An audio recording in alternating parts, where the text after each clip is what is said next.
Hi, my name is Jonny Baho. I am a 17-year-old student from Sweden who also runs a mobile and web development company called Tillister. And I'm also very interested in the stock market and economy as a whole, which led me to start my own blog, johnnybaho.wordpress.com, very recently. In this video, I'll be addressing high frequency trading. I'll be speaking a bit about what it actually is, and I'll sort of discuss whether or not I think it's a positive addition to the stock market or negative, how I think it may or may not, or should or shouldn't be regulated, etc. So high frequency trading, first of all, is something that has gained a lot of attention recently because of Michael Lewis's new book, Flash Boys, where he sort of speaks about high frequency trading and he talks about the market being rigged uh, because of these high frequency trading firms. So you may ask yourself, what is high frequency trading? Well, in its core, high frequency trading is just a bunch of computers and algorithms, obviously developed by humans, who buy and sell shares in stocks at a very, very high frequency, hence the name, high frequency trading. So these algorithms are more or less competitors to us humans who also trade on the stock markets, but they are also created by very, very intelligent people. And most of the people who work at high frequency trading firms and develop these algorithms have PhDs from Harvard, Columbia, etc. So very, very smart people. Now, high frequency trading in itself may worry some people, and for others, it may not even be a concern at all. And the reason is, for me, for example, if I do trade stocks, and if I want to buy some shares of, say, Apple, why would it bother me that another company, a high frequency trading firm, is buying and selling shares of Apple hundreds of times each minute, if not more? Well, for some people, it does bother them because they sort of blame high frequency trading. By the way, I'm not biased towards or with or with or against rather high frequency trading. I do not define myself as being biased either way. So anyhow, a lot of people blame high frequency trading firms for creating the so-called flash crash, which I'll be probably writing a bit more about it alongside this post on my blog website. Where was I? Yeah. Anyhow, I think that high frequency trading in itself doesn't pose too much of a threat to the stock market. It's actually very, very vital, and I don't think that it's anything that can be stopped, and it isn't actually anything that should be stopped, in my opinion, because it's simply something that brings us forward. I mean, because if we look at the world as a whole, I think that with time, technology obviously has evolved, etc., and it has let us say, if this is the world as a whole, or just technology, computers, etc., they have gone from here to here in the past 10 years. What people against high frequency trading, what they want is economy to stay right here while the rest of the world goes up here.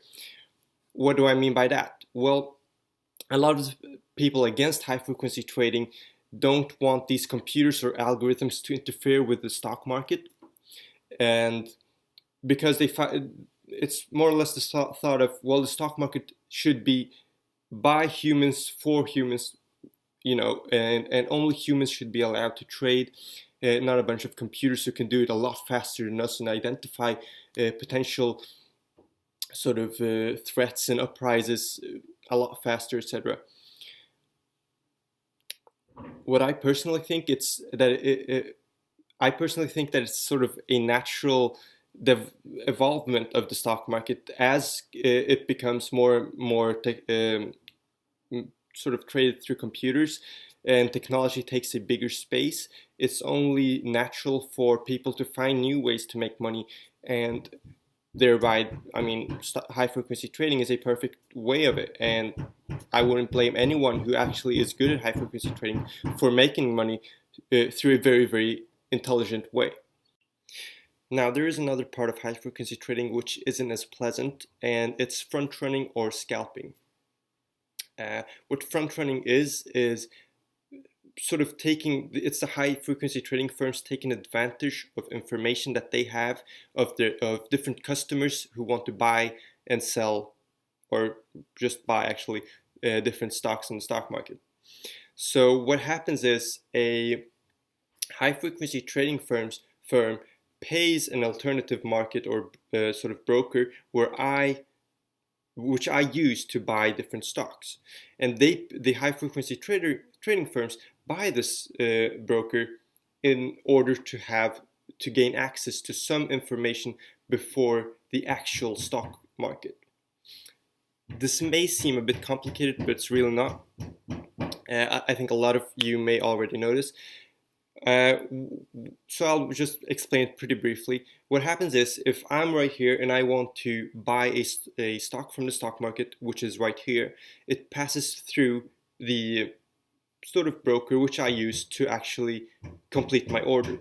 Now, if a high frequency trading firm comes in the middle of this and takes advantage of my information, what they may do is, through their speed, once my order comes through here, they identify, okay, well, Jonny wants to buy 100 Apple shares.